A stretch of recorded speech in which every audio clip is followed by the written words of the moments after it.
Eric, let's start with basics. You have been helping families for years, especially from the immigrant communities. What are some common misconceptions people have about mortgages when they first start looking to buy?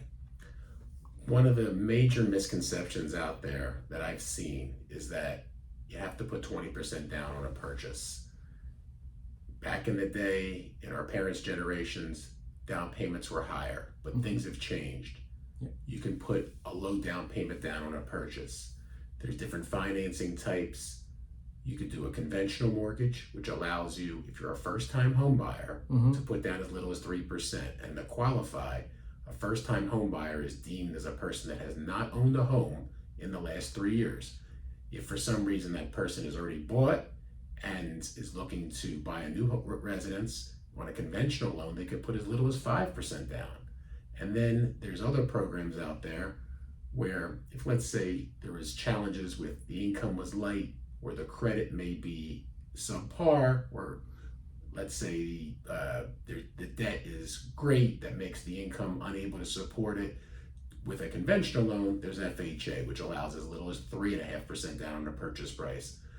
So those are some examples where low down payments can allow for a person to buy a home and not hamstring them and force them into waiting and continue to rent. Got it. I love that you said that. In other parts of the world, many people are debt averse, but in the US, the smart use of leverage actually builds wealth. So, for a first time buyer family, what step one should they go for pre-approval even before house hunting? Most definitely. It makes no sense to start searching for a house and not knowing what you can be approved for.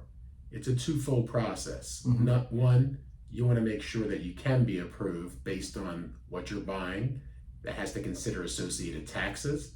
If one's buying a townhome or a condo, you have to consider HOA fees. So all the costs collectively need to be considered against your qualifying income and debt that may show up on a credit report.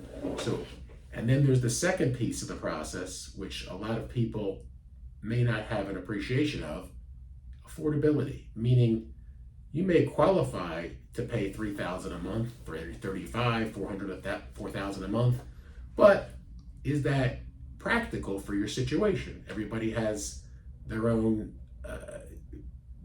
disposable income. Some people may have a family, they have people watching their children, others have to pay for daycare. So there's all kinds of reasons that money might go out. So while you may be approved for that, we have to say, hey, you're getting paid based on you have to make payments based on your net. So is that monthly payment realistic? I need to go over both those categories to make sure that one's comfortable in moving forward based on the price range. And if it's not, then I need to adjust that so I can inform your realtor that you need to look in this range because that's most appropriate for your situation.